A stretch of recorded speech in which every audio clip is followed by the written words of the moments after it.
పెట్టిన కీర పెరుగు పచ్చడి. మరి దీనికి కావాల్సిన పదార్థాలు చూసేసుకుందాము. 2 కీర దోసకాయలు, పెరుగు, గట్టి పెరుగు. గట్టి పెరుగు అంటే ఏం లేదండి, పెరుగుని బట్టలో అంటే పల్చటి బట్టలో పైన ఏదైనా బరువు పెడితే ఎక్సెస్ వాటర్ వెళ్ళిపోతుంది, దాన్నే గట్టి పెరుగు అంటారు.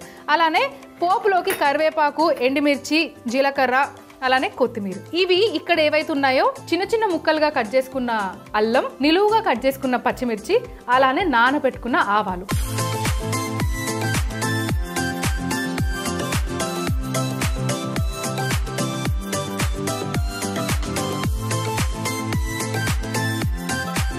సో ఇప్పుడు మనం ఏం చేయాలంటే మిక్సీ జార్ తీసుకొని దీంట్లోకి ఈ నానబెట్టిన ఆవాలు ఏవైతే ఉన్నాయో నీళ్ళతో సహా వేసేసుకోవాలి. మన ఈ నిలువుగా కట్ చేసుకున్న పచ్చిమిర్చి. అంటే ఇప్పుడు బాగా స్పైసీ తింటాం మేము అంటే కనుక కొంచెం కారం ఎక్కువ వేసుకోండి. నేను పచ్చిమిర్చి ఎక్కువ వేసాను కాబట్టి అల్లం కొంచెం తగ్గిస్తున్నా. ముందుగా వీటిని ఒక ఫైన్ పేస్ట్ లాగా చేసుకున్నాం.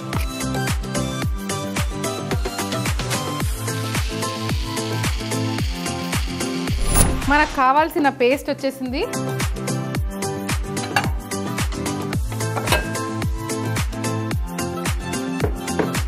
ముందు ఈ పెరుగు ఏదైతే ఉందో ఈ పెరుగుని ఇందులో వేసేసుకొని, అంటే నేను ఆల్రెడీ మీకు చెప్పాను కదా, మనం ఇక్కడ 2 రకాల పెరుగులు తీసుకున్నాము. ఒకటి నార్మల్గా మనం ఇంట్లో పెట్టుకున్న పెరుగు కానివ్వండి, బయట నుంచి తెచ్చిన పెరుగు, ఇంకొకటి ఇలా క్రీమీ టెక్స్చర్లో ఉంటుంది చూడండి పెరుగు. సో గట్టి పెరుగు, దీన్ని హంగ్ కర్డ్ అని కూడా అంటారు. ఈ 2 వేసుకున్న తర్వాత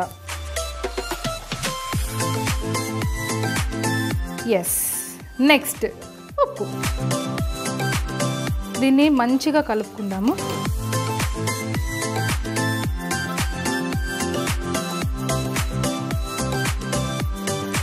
నేను చేసిన టమాటా గుజ్జు పులిహోరతో పాటు ఈ ఆవపెట్టిన కీర పెరుగు పచ్చడి కనుక తింటే ఉంటుంది, అప్పుడు అంటారు దినా అని అనాల్సిందే. నేనైతే అంటూనే ఉంటాను. సరే, ఇప్పుడు దీన్ని కొద్దిసేపు పక్కన పెట్టేస్తా. ఇప్పుడు ఈ బౌల్ తీసుకొని, సో ఇంకా లేట్ చేయకుండా ముచ్చట్లు పెట్టకుండా ఫస్ట్ దీన్ని తురిమేస్తా. అండ్ ఉట్టిగానే కీర తినడం చాలా మంచిది, వంటికి చాలా చలువ.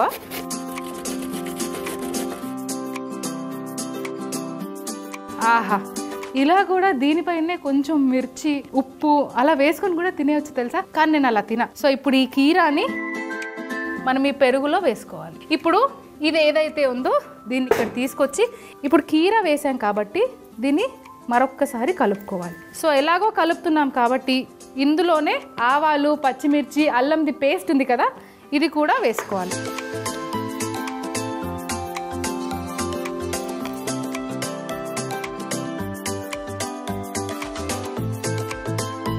సో దీంట్లోనే కొంచెం కొత్తిమీర కూడా వేసుకోవాలి.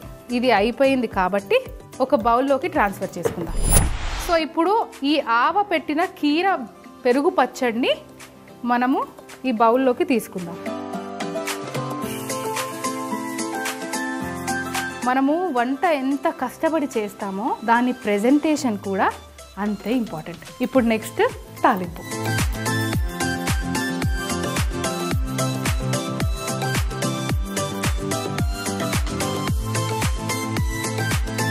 నూనె వేడెక్కేలోపు ఇది కొంచెం నీట్గా చేసేసుకుంటా. కిచెన్ ఎంత నీట్గా ఉంటే ఎంత అందంగా ఉంటుంది కదా. అయ్యో, నూనె కాగిపోయింది. సో ఇప్పుడు ఇందులో ఫస్ట్ ఎండుమిర్చి, కొద్దిగా జీలకర్ర, ఆవాలు వేయట్లేదు. సో ఇందులో కరివేపాకు కూడా వేసేసాను. చూడండి, బాగా పోపు కూడా వేగింది.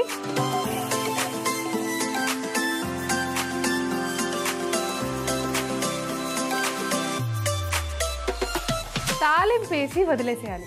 వడ్డించుకునే ముందు దాన్ని కలిపి వేసుకుంటే ఆవ పెట్టిన కీర పెరుగు పచ్చడి. మిక్సీ జార్లో నానబెట్టిన ఆవాలు, పచ్చిమిర్చి వేసి అల్లం తురుము మిక్సీ పట్టుకోవాలి. ఇప్పుడు ఒక బౌల్లో పెరుగు, గట్టి పెరుగు ఇంకా ఉప్పు వేసుకొని బాగా విస్క్ చేసుకొని పక్కన పెట్టుకోవాలి. తర్వాత కీర మంచిగా గ్రేట్ చేసుకొని పెరుగులో వేసుకొని మిక్సీ పట్టుకున్న పేస్ట్ కూడా వేసి బాగా కలిపి కొత్తిమీర వేసి కలిపి ఫైనల్ బౌల్లోకి తీసుకోవాలి. ఇప్పుడు తాలింపు కోసం ప్యాన్లో నూనె వేసి ఎండుమిర్చి, జీలకర్ర, కరివేపాకుతో తాలింపు చేసుకొని పెరుగు పచ్చడి మీద వేసుకుంటే ఆవ పెట్టిన కీర పెరుగు పచ్చడి రెడీ.